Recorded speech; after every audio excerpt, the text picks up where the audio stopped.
Have you ever trusted your dream job only to realize it could destroy your life? When I got hired at Carter Holdings, I thought my life had finally changed. After months of searching, I finally had a stable job.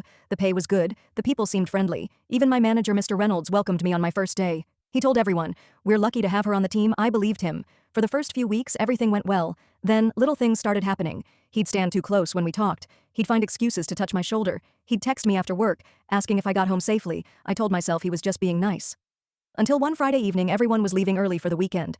As I packed my bag, Mr. Reynolds stopped me. He smiled and said, "I need your help with something upstairs. It'll only take a few minutes." I followed him to the executive floor. The entire office was almost empty. He unlocked a conference room and closed the door behind us. Then he walked toward me. His smile was gone. He told me if I wanted to grow in the company, I needed to prove I was loyal. I stepped back and told him I wasn't comfortable. He moved closer. I managed to push past him and rushed out of the room. I didn't stop running until I reached the parking lot. That night, I barely slept. The next morning, I decided I wasn't going to stay silent. On Monday, I reported everything to Human Resources. They listened carefully. They thanked me for speaking up. They promised they would investigate. For the first time in days, I felt relieved. But by Wednesday, everything changed. People who used to eat lunch with me suddenly avoided me. Conversations stopped when I walked into the room. Coworkers wouldn't even look me in the eye. Then I received an email from Human Resources asking me to attend another meeting. When I walked in, Mr. Reynolds was already sitting there. Smiling, the HR director slid a folder across the table.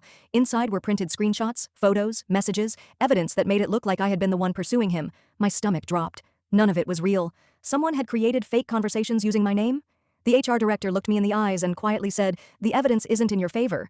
Then security walked into the room, and I realized this wasn't an investigation anymore. Someone had already decided who they were going to believe. Do you think HR was involved, or was someone else pulling the strings behind the scenes? Subscribe to the plot twist.